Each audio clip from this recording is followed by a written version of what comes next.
tuning in to the online broadcast network, AFTERBUZZ TV. Over 20 million weekly downloads from over 200 countries and your #1 source in after-show entertainment.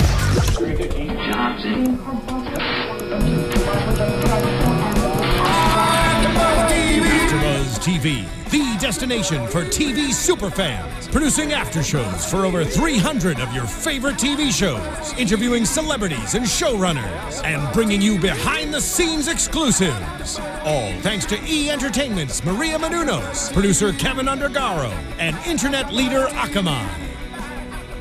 Now, let the buzz begin! Hey guys, welcome into the Manhattan After Show, right here on AfterBuzzTV.com, Season 1, Episode 7, The New World. I'm your host, Bobby DeMuro, joined, of course, by my co-host, Marisa Serafini. Hey, Marisa. Hello, Bobby. Welcome. I would say welcome back. We were back together last week, so I guess it feels normal. But welcome into another week of Manhattan. It just gets more complicated, and the war actually gets put on the back burner a little bit. No pun intended with a nuclear reactor burner. Yeah. I'm glad that didn't happen. An incredible amount of cheating today on the show. Or quasi-cheating. Some people straight on, some people flirting with it. Either way, a lot of lines being crossed. This was one of the more emotionally centered episodes. Rather than like all the technical things that are going on, it was really just about relationships. Yeah, and this was one of the more, I thought one of the better episodes actually. We do this show because we want to do World War II and history in the war. This one wasn't that much history in the war and anything like that. This was just straight up character development, but it's necessary, and I liked it, although I'm frustrated with a lot of people in this show, but we'll talk about them. Oh yeah, absolutely.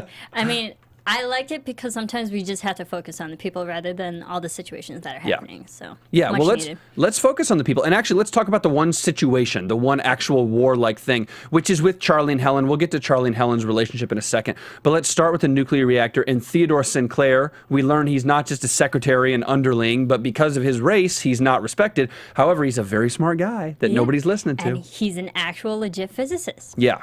And I found that was, I mean, we kind of had hints that he knew what was going on last week, but they didn't really touch upon the fact that he has a legit title. Yeah. And I liked how they used his, you know, abilities and his knowledge, and because, you know, that's what, you know, we see in every episode, that's the inequality, whether it be race or gender, but the fact that he stood up and actually, you know, helped what was going to go down. Literally burn up in flames, but the fact that like he used his intellect for, you know, the greater purpose. And it was interesting to hear Helen talk about the dichotomy of during the war she's more respected because of what she does with her gender, and then talking about Theodore's race and saying any college will hire a black man before they hire a woman. Hire a woman. So Theodore, I guess maybe it will get better for him, and we know historically, racially, it starts to get better. Not immediately, but obviously racial times have improved from the 40s and 50s and then 60s. Yeah. But gender equality still hasn't yet. And you could argue race still hasn't yet in a lot of ways too, but it's better than it was. But that's the crux of it with Theodore is he's got this information to give, and then he kind of gives it to Helen and Charlie and smuggles it out and says, here's this letter, here's this envelope, give this to Frank Winter. He needs to know this stuff. I can't get it out of here. You guys are my only hope. So we will see what's actually in the letter. I don't know if Charlie read it because Charlie had kind of an epiphany at the end of the episode about what to do with, you know, fuel and if plutonium was pure and all that kind of stuff. So he had an epiphany. Maybe he read it or whatever. Whatever it was, something important is in that letter, and Lord knows Frank's going to solve it. He's the perfect guy to get it to. Oh, absolutely. And the fact that Charlie, because he knows all these chemical properties and whatnot, but then when he was actually crunching the numbers, he was forced under pressure to realize what goes with and like the mixtures and proper ratio of, you know, that was a lot of numbers thrown. But the fact that he knows what chemicals can mix with what and like the temperature and all those technical things added to it, he realizes something that could apply to his project. And we'll see what happens with him. And it's interesting to see Helen and Charlie's different disciplines in their work. Before we talk about the relationship, in the work, they're both very concerned with Theodore. They're both very concerned with what's going on in Tennessee, the situation with the reactor and how it almost blew up, melted down. But they're both very different in their work, and Helen's much less disciplined and sort of follows after Frank and is a little more, I shouldn't say less disciplined, but a little more free-form thinking, a little more does what she has to do. When they go to put in the last chain in the reactor, Helen goes and does it, and she's like, whatever, you know, somebody had to do it. Now at least there's a woman doing it. Charlie would never consider it because it reflects on him, and it reflects poorly. And I was going to say, and also the fact that she mentioned that she was a woman might as well be part of history. She has more to gain than Charlie would, because he already set, just because of his race and gender and you know, credentials, that he's already set on a higher pedestal than Helen is. So any opportunity that would elevate Helen in any way in the society would make her more, you know, more acceptable of the things that she's doing, and make her a little bit more open to, yes, this thing might burn down, but I'm still going to be a part of history. Yeah, and it'll remain to be seen. I know they averted disaster today in Tennessee. It'll remain to be seen if those idiots in the factory ever end up changing and doing what they need to do and actually listen to Charlie and Helen's recommendations down the road. Or just listen to the people, their employees already. Yeah. I mean, despite race or anything, it's just like, you have the people, you have the intellect, and use it, and you know, get off your high horse. I can't see the factory manager, that guy running a show, doing that. So I don't know if there's going to be another problem. Fired. I don't really want to like go back to Tennessee. I don't know if that's the crux of the problem, but I gotta believe there's something else going on here, and something else needs to change. Maybe we see Theodore some more. Maybe we're not done with him. Maybe he comes to Los Alamos or something like that. But there's something else with Tennessee that hasn't been resolved yet. Because yeah, they averted disaster one time, but the factory manager hasn't learned anything. Nope. You know, he may have just had his kind of hat handed to him on this particular case, but that doesn't mean he totally changed his personality. The last time he saw Charlie, Charlie was drunk. So it's not like the factory manager respects Charlie and Helen so much that he's going to totally change his reform. ways. Yeah, no. That's not going to happen. I agree. And I mean, we only had this one situation with, you know, they averted disaster, but I feel like there's more storylines because we know all these different plants. I mean, they're just out technically one location in Tennessee. There are 2 other plants, so maybe they'll go to other places in Tennessee to find out more problems and figure out more situations. Yeah. You know? Yeah, we'll see. Speaking of, let's talk about Charlie and Helen, though, because we're talking about this situation a little bit. What do you think about the 2 of them together? First off, does Helen explicitly know that Charlie is married?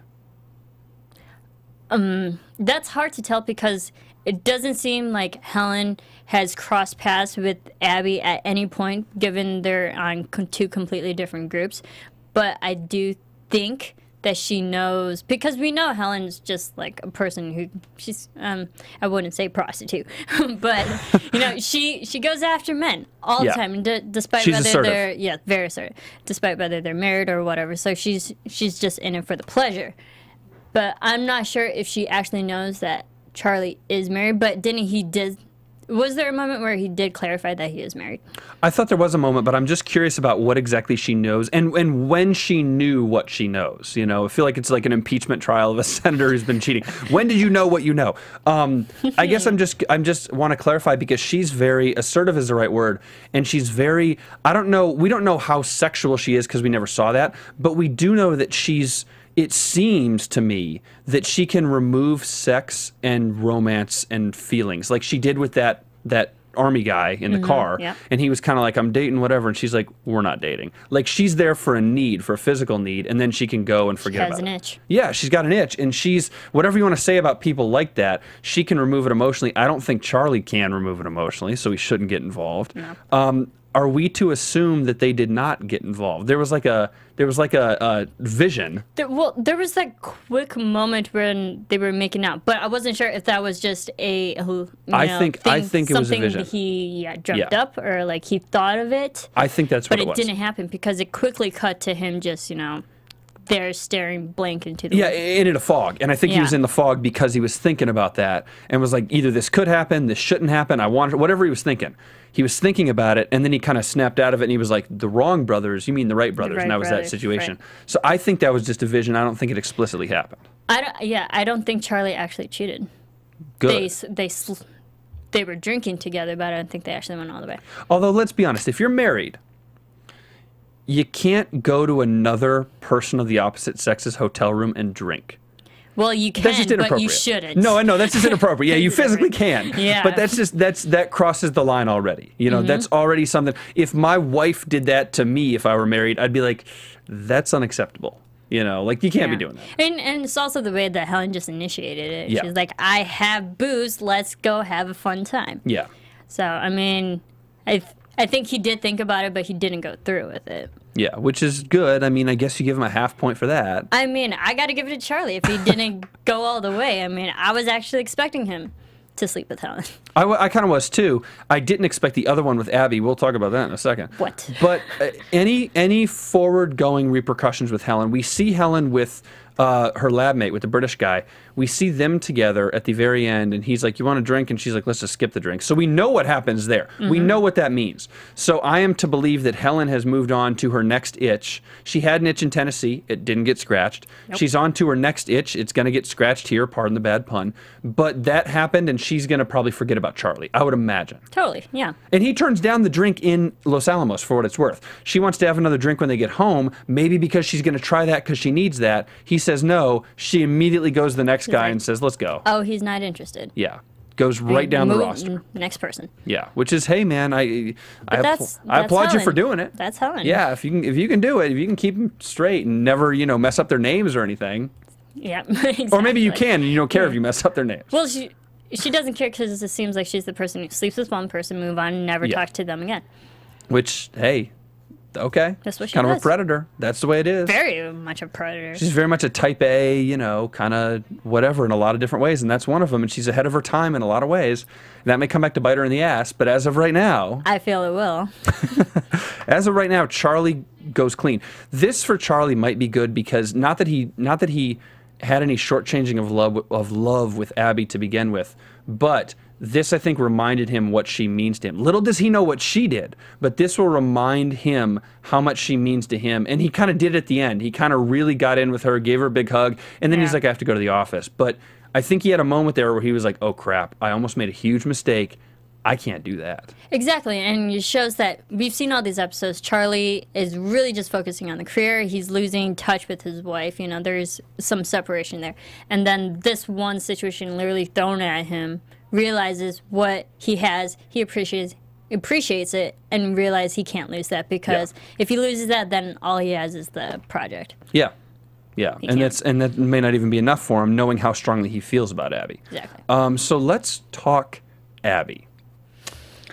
What do you make of this with Abby. Elodie, with this French woman? I guess first, well, let's ask the same question we asked about Charlie and Helen. We asked if Charlie and Helen actually went and did it, and we kind of say no. Did Abby and Elodie actually do it? I think so, yes. Okay. I mean, it's very surprising because I did not expect that from Abby. But also, Elodie like helped initiate that. She was the one that went in for the kiss. And the fact, I think Elodie, she's been there longer than Abby has, so we know that Elodie's probably alone. Lonely. She had an itch to scratch. And Elodie is a little smarter. Smarter is maybe not the right word. I'm giving her too much credit when she does something nefarious. First off, Helen probably knew Charlie was married, but we didn't explicitly know if she did. Elodie explicitly knew that Abby was married. So you know you're cheating. Lesbian cheating is still cheating. It is still cheating. There's a lot of guys who are like, hey, those two together's hot. I'd watch it. Ha ha ha. It's still, you're still cheating. But even back at that time, and they were single only at that point, single, you know, having fun on a night out. But then I didn't expect Elodie to take it to that level because we just saw her literally minutes before look out for her best friend and then take advantage of her. Yeah. So she wouldn't let anyone else take advantage of Abby, but she did. Yeah, that's a great point. That's a really weird sort of parallel that this guy couldn't do it, but she can. And it's almost like, and I'm totally speculating, we don't know this for a fact because we barely know Elodie. It's almost like because Elodie has been there for so long, she understands how to play the game. And if you have an itch to scratch at Los Alamos and hubby's working all the time, scratch the itch with another woman because no one will draw attention to that. Women are hanging out all the time anyways. This group of wives with Reed Akeley's wife and all these other people hang out all the time. So if you hang out with another woman all the time, nobody will throw up a red flag and say, wait a minute. If you're hanging out with another man all the time, that's a little weird. That's red flags. So I don't know if Abby's into it, but Elodie probably sees this as an opportunity to be getting some on the regular and not raise up any red flags or concerns. Because they're both married women, they can hang out, and what's the big deal? I don't know if Abby was getting into it. She definitely allowed it to happen. But also, Abby at this point was feeling lonely too. So it was just like two lonely people together. Yeah, which is dangerous. Very dangerous. Super dangerous when you're in that situation, when your significant other is mentally or emotionally or whatever far away and you don't have access to what you want. Super dangerous. But I don't even know what else to say about Elodie. Do we see Elodie as an evil person for doing this? I mean, this is still wrong. It's just as wrong as if Charlie and Helen would do it, right? It is wrong, but I wouldn't say evil per se, because we did, before they even went out for that fun night, we saw Elodie explain like her whole background, that, you know, her family situation, she was lonely, she's been alone for the most of her life. Yeah. So I think it was just, it might have also been just Abby feeling some sympathy towards her as well. Interesting. A little bit of pity. And I think Abby just needed physical contact. I know she was really drunk, and she had been drugged on some level, perhaps. It was 80 proof, they said. But even so, definitely drunk. She never saw him actually get the drink. And so she was so messed up, and Elodie was like, what are you doing to him? What'd you do to her? What'd you do to her? He might have drugged it or spiked it or something in another way anyway. So Abby was messed up. And Abby got messed up very quickly. Well, she's a lightweight. I don't think Abby's the kind of person who goes out partying all the time. She's not, but like, you'd have to take more than one drink. You know what I mean? She took like a sip, and then they started dancing, and she got real woozy. And there were no cuts. It was like one specific, one long. It could have also just been the editing, like time lapse throughout the night, because we do I didn't get the feeling of a time night lapse. progressed really fast. It did, but I didn't get the feeling of a time lapse. That's what I was looking for. And it was like she took the drink from the guy. She took the drink. She was like, oh, you know, and closed her eyes. And then they started dancing, and she was wasted. And it was immediate. And I was like, okay, that's. Well, something was wrong about that. I would have liked to have seen a time lapse. Yeah, I can't speak too much for her, but maybe she's just a lightweight. She's not used to going out, because even Elodie coaxed her. Hey, it's like, take off your ring. Yeah. You're single tonight. Yeah. So I think it was just Which is another bad thing. You're never added factors to. When you're married, if you want to go out with your girlfriend or whatever, okay. But you're not single for the night. That's another thing. Elodie has a different moral structure. Maybe part of it is she's French, she's from Europe, and maybe there is a different cultural thing between France and America or whatever. But she's got a different moral structure that is like, nah, you can't do that stuff. Not here. Yeah. This isn't the way it works. Tonight we're having fun. Yeah, you can't be like that. You can have fun, but you can't be like, oh, we're single. Take off the ring. Let's act like single. It's like, no, no, no. You made a commitment into a marriage. Like, you can't act like a single girl anymore. When you literally take the symbolization I know, off. that's bad. That's very bad. And she's. I mean, she's dragging. You take the ring off. That's kind of expected. What happened at the end of the night? No, and you're dragging Abby down a really dangerous path if you're Elodie, because Abby's impressionable. She's lonely. That's dangerous. She's new to the area. She doesn't know people. That's really dangerous, and Charlie is going to be none the wiser because he's working all the time. So when you have means and opportunity, look out. Yep. Look out. I feel like I'm like a detective. Means and opportunity, motive. No, I think that's just being smart. Yeah, I know. That's what I'm saying. That's what I'm saying. This is relationship talk with Bobby and Marisa. Yep. If you're in a relationship like this, tweet us. Heads up. Don't do it. Yeah, don't do it. Just cut it off. Don't do it. Just cut it off. And that's the other thing. I mean, and I know that Abby. In Abby's situation, in Charlie's situation, in Frank's situation, which we'll talk about again, if you're gonna cheat on that level, just end the relationship. And the problem with these is when you get married, you can't just end the relationship. It takes time. It takes a different situation. If they were just dating, you'd want Charlie to be like, hey, Abby, sorry, it's not going to work out, whatever. But when you're married like this, it complicates it 1,000 times more, because you can't just do that. If you're in our situation dating and you see somebody and you're like, oh, I like this person more, you call up your boyfriend or girlfriend and you say, hey, bad news, we can't be together, is the honorable thing. That you should do. Also, the times that all this is happening is like back in the 40s. Exactly. Relationships were completely different at this time. And they got the ring. And hardly people ever divorced at that time. I know, that's the other problem, is you just, what do you stick it out? You don't divorce? Where's Abby going to go if they divorce? What's going to happen? You know what I mean?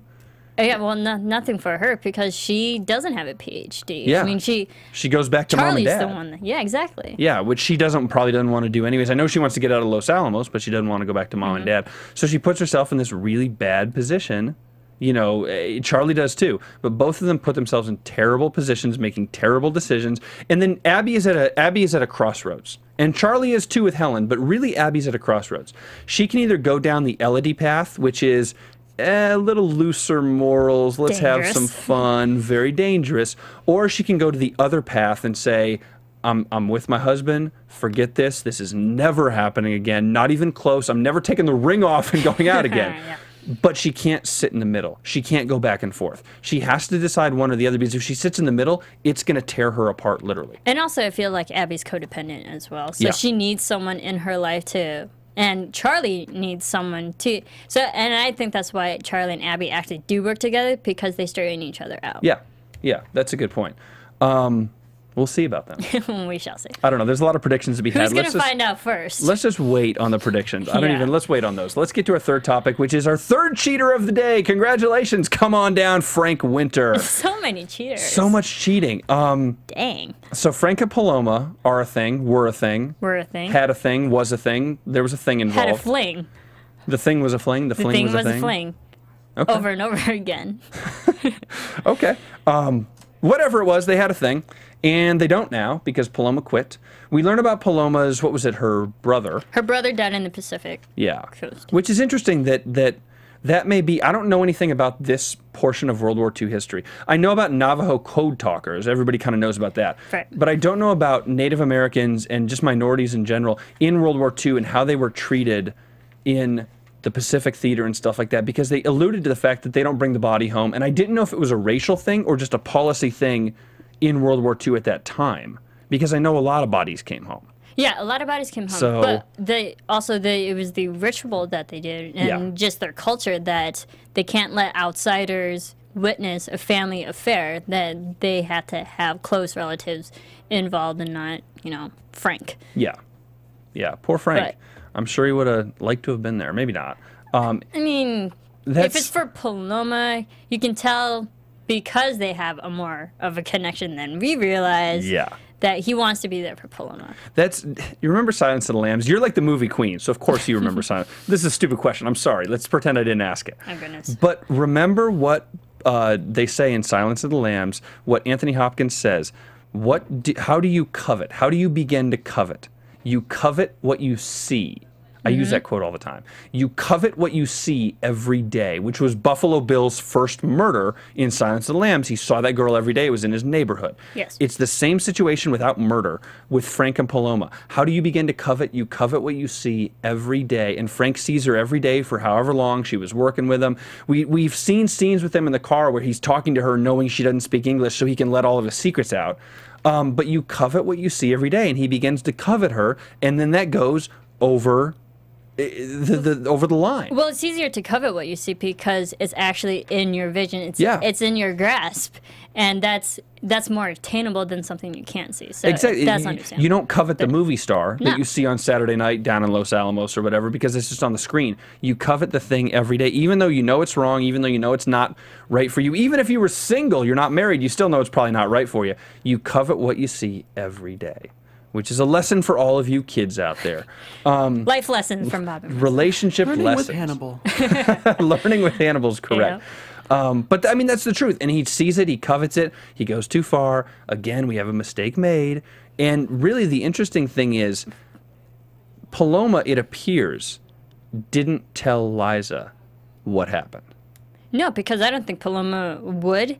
But another interesting thought, too, is that we now know Liza knows a great deal of Spanish, too, that she was hiding. Exactly. So, and, knowing that little detail about Liza, how much did Liza actually know about Paloma and Frank? Because when they went to Paloma's house and she was, looking around, even sitting on the bed and talking to Frank, like, this is an environment that you like. Yep. I mean, at that moment, I felt like Liza actually knew what was going on. I didn't. And she was trying to, coax it out of Frank to admit it. I felt like exactly like that. I actually didn't. I thought, this is tough. I guess it goes two ways. The first way is your way, and the second way is mine. And the difference is, the key scene on this one, the pivotal scene is, did Paloma quit like Liza said she quit, or did Liza fire her? We don't know what really happened. We just know Liza's account. That's true, because we only saw the end result. Exactly. So if she quit, like she said she quit, maybe Liza had no idea, which is what I'm going to say. I say Liza didn't know. I think the cabin thing was just a true statement, like Frank likes that cabin in Mount Shasta or whatever. And that's just an innocent statement Liza made. But if it's your theory, where Liza was trying to coax it out of Frank, then maybe Liza fired her and said, here's $20, go away, don't ever come back. Yeah, and I think so too. Because also when Paloma left, she said buena suerte, which is actually good luck. Yeah. So I think from just that line, I think Paloma was let go out of her own accord. Meaning Liza. Yeah, Liza fired her and she against didn't Paloma's want to. desire. I gotcha. Yeah. That's okay. Yeah. I mean, that's an interesting thing, and I guess I don't know if we'll ever know that or if it even matters. It felt like Liza knew right then and there. Once we know that Liza knew a great deal of Spanish over the last few months that Frank has so-called been gone. So it might have just been another reason why to learn Spanish if she did know this whole time that Frank's been sleeping with her. Yeah. That's interesting. I don't know. I feel like knowing... This is tough. Liza's a tough woman and a smart woman. I feel like she would have called him on it. But I think she's also smart enough to pick her battles and say the war is very important. Frank's job is very important. Our relationship has not been good anyways. So if I pick this battle and yell at him now, it may be over. Something really bad may happen. We've got a daughter who's here. Let's kind of get out of this situation before we deal with it. So maybe Liza's smart enough to be devastated. You could see she was definitely devastated. I think Liza knew. That's interesting. I have a feeling, I'm going to say just now, Liza knew. Okay, well, let's open it up to the fans then. Yeah. If you're listening on iTunes or watching on YouTube, comment below or tweet us at Serafini TV, at Bobby DeMuro. We'll give him later in the show, too. But tweet us, did Liza know? Has Frank been caught? Frank's been cheating. Has he been caught? He's Does been Liza caught by know? that one inspector who's been following him. But He by knows. Liza. But by Liza, probably not by Liza, but Liza knew. No, that's what I'm saying. Like, does she know? Like, did she Yeah. catch him in the sense that she knows? You think so? I think so. All right, that's interesting. Because Liza's such an intelligent, educated woman. She's smart enough to pick up on that. And she's street smart enough, you feel like? And she knows how to talk to certain people, get things that she wants. I mean, we saw from like the second episode. It was like, this is how you get, drugs. I mean, she knows who to talk to, what's going on in the environment, in the whole place that they're at. All right. I think she knew. I'll disagree with you. I'll say she didn't know just for the purposes of debate, and we'll see what people say. But yeah, tell us in YouTube comments or on Twitter, did Liza know that Frank was cheating on her? And also there was that quick moment when Paloma went to go hug Frank first rather than herself. And it was a big hug with Frank and sort of a more, oh, I have to hug you too hug. Yeah, I have to hug you so it's not as obvious. Yeah. Yeah. So that begs the question. The last question on Paloma and Frank before we move on is, does Paloma have feelings for Frank? It wasn't just physical cheating. I think Paloma does. Oh. I mean, and that's also, it was harder on Paloma when she got fired from Liza and saying good luck to Frank. Be like, she doesn't want to leave. She doesn't want to leave Frank. That's too bad. I wish she didn't have feelings. It makes it so much more complicated. The question then is, does Frank have feelings? Maybe. Maybe. Based on some of those scenes we've seen the last few episodes with her and with Paloma and Frank? Maybe. Well, we obviously know that Frank generally just cares for Paloma. I mean, she's worked with them for how long? So I think it's definitely on that just genuine, affection for that matter. Yeah.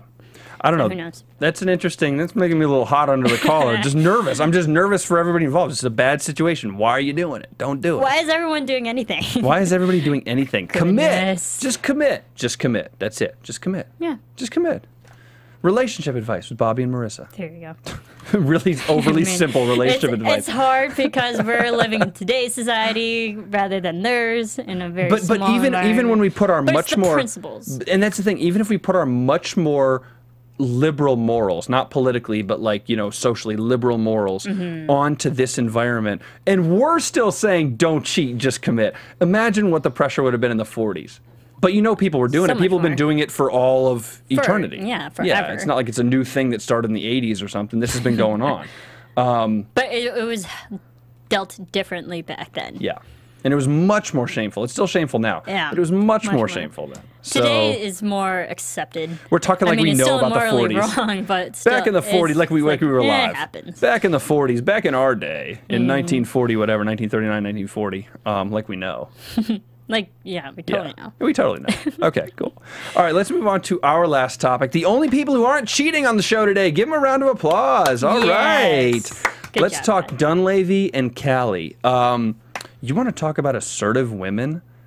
Oh, yeah, get a Holy Callie. Callie, man. Go and get it. I can't blame her, though. How many young guys, what does she have to choose from on the base? There doesn't appear to be a lot there. I know there's a lot of soldiers, but Dunleavy is one of the youngest, and Callie is still, do we know her age exactly? Is she 16 or 17? She's definitely a teenager, though. Yeah. Yeah. So she's that age. There's a lot of maybe 20-year-old soldiers. We haven't seen a ton of guys as young and as green as Dunleavy. So it appears like he's her only option. And also, Callie kind of likes the adventure and thrill, knowing that Dunleavy killed someone already. I mean, there's some, I don't know, danger within him, some more adventurous side of him. I would disagree with you on this. I think it's the opposite way. Dunleavy killed somebody, but I think Callie recognizes he was way in over his head. And I think the thing Callie likes about Dunleavy, because she's been so assertive, is she can take charge. And she's like, take your shirt off or I'm going to scream. And the look on his face, I think that gives her more pleasure than whatever's going on between them. She knows that she can run the show. She can take charge. He is so green, so innocent. She's kind of, I mean, remember, they're from New Jersey. Callie and that family are were at Princeton or whatever. And Dunleavy's this Iowa corn boy. And again, I mean, Princeton in the 40s was not like down the road from New York. But I think Callie probably sees herself as East Coast, bigger city, bigger whatever, you know, a little more cosmopolitan. She wears the pants in that relationship. Exactly. I'm going to show this Iowa corn boy how it goes. And I think she takes legitimate pleasure just kind of pushing his buttons. She's attracted to him, but I think she likes to push his buttons with this and says, I'm going to show you mine. Now show me yours. I already showed you mine. I run the show. Yeah. I run the show. Now time to reciprocate.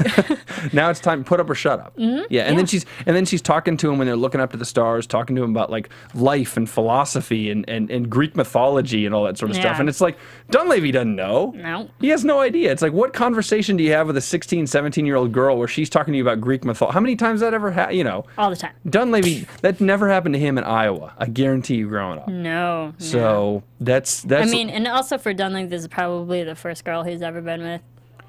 Probably. Probably. As green as he is about everything, probably. Probably. Callie, probably not.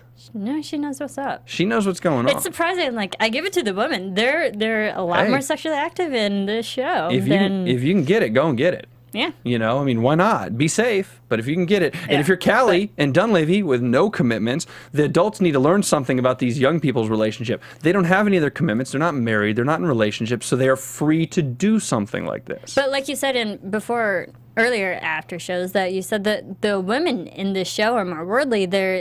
They know more about they have more like life experience. Because they live life and the men just work. That's the difference. The men are just working guys. And we don't know everything about all the guys, but the men are always working, are always at the desk. And the women, yes, they're gossiping, yes, they're doing whatever, but they're also more in tune to everything that goes on around them.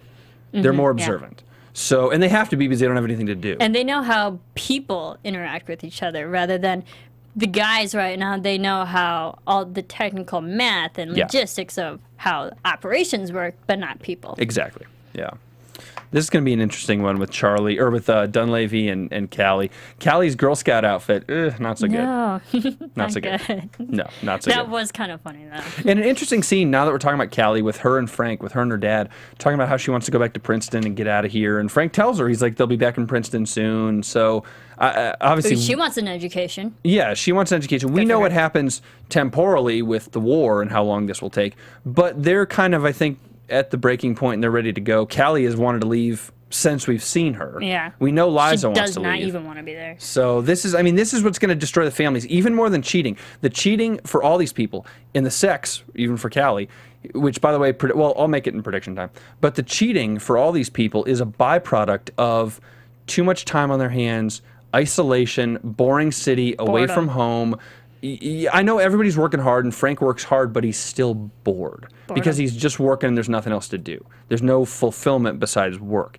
And so the cheating is just a byproduct of when you dump people down in this situation, this is the kind of stuff that's going to happen. And it gets, you know, incestuous. So, yeah, it's also just the environment that they're in. They're literally forced to be together. Yeah. So you might as well hook up with each other. Yeah, it's like Big Brother or Real World. It's like Real World Los Alamos. Pretty much. That's actually exactly what it is. You're in the vicinity. It's there. It's Real World Los Alamos. I wish we had Roxy Stryer in here so she could do the Real World like opening thing.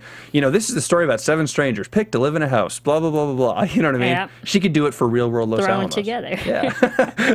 And have their lives taped together to see what happens when people stop being polite. Yeah. And start getting real. Thing. It is a real thing. World. All right, we're not going to talk about the real world on this episode. Although for what it's worth, the episode is called The New World. Not too far away. No. Pretty spot on. I know how you feel about reality TV, though, so I'll give you a break. We'll go back to the show. Let's talk about... I don't want to ask you about the Kardashians on air because you're going to swear. Let's talk about predictions. Let's just get to predictions right now. And now, your AFTERBUZZ TV predictions. Where do we even begin?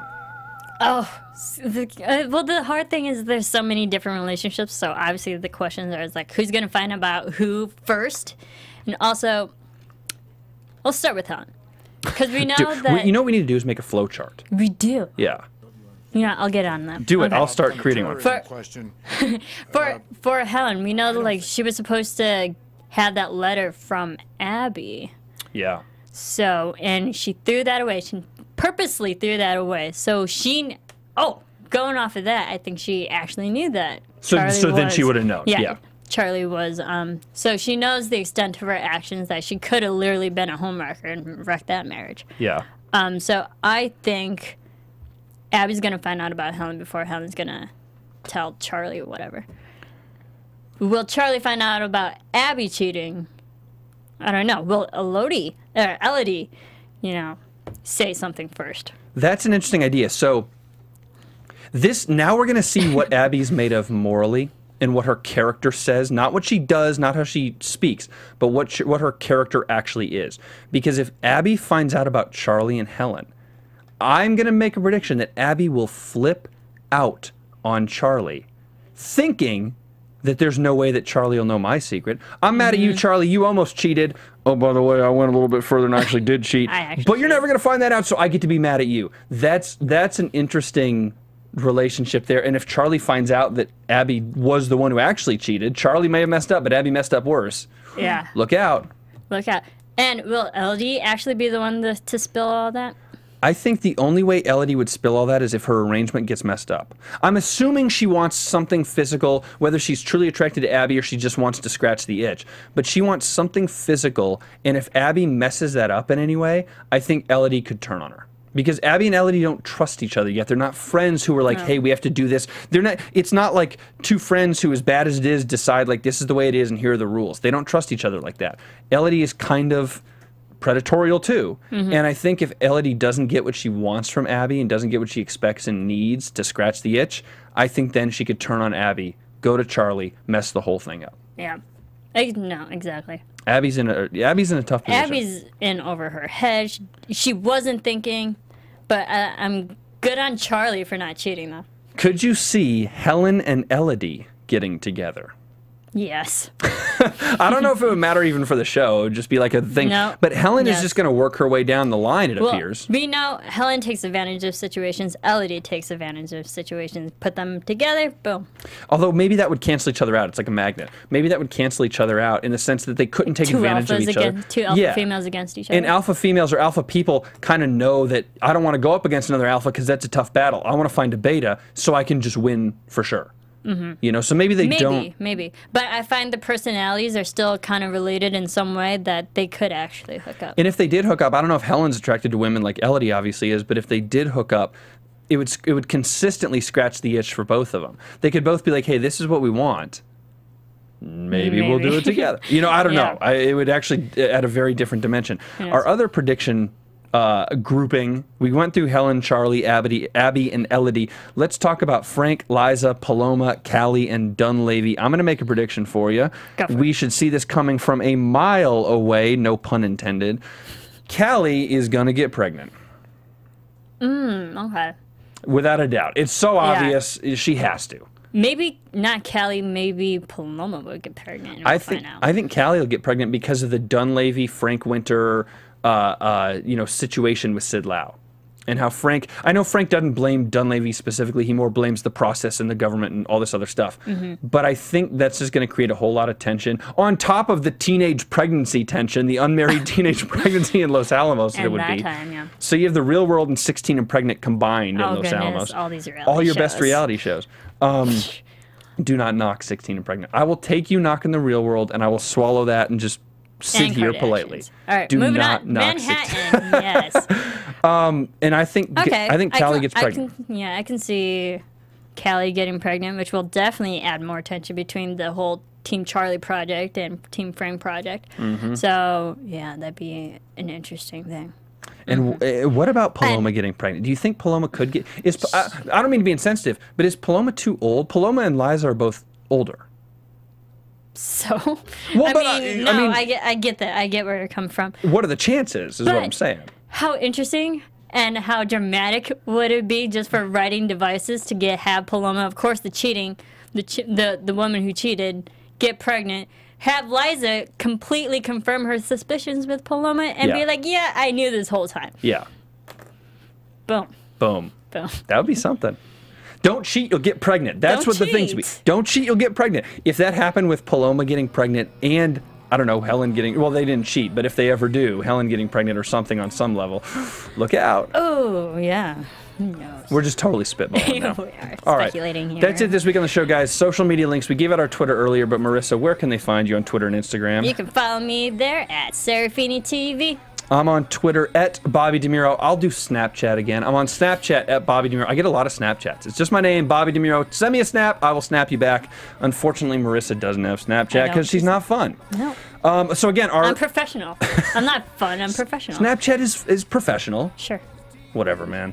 We're going to fight after the show. Before we go fight after the show, remember our poll question for you guys on YouTube and iTunes, tweet us or comment on YouTube, is, did Liza know? Does Liza specifically know that Frank was cheating with Paloma? And what happened in that situation where Paloma left? Was she fired or did she leave of her own accord? It's going to be interesting. I think Liza's going to find out about Paloma. We'll see. That's it this week on Manhattan, guys. We'll see you a week from today for the next episode. For Marissa, I'm Bobby. Good night. From executive producers Maria Menounos, Kevin Undergaro, Phil Svitek, and the entire AfterBuzz TV staff, we would like to thank you for listening to the AfterBuzz TV network. To watch or listen to other after shows and post comments or questions, be sure to visit AfterBuzzTV.com. I'm Sir Richard Wentworth, and this has been a presentation of AfterBuzz TV. Buzz you later. The views expressed herein are those of the hosts only and do not necessarily reflect the views of AfterBuzz TV or its owners or principals.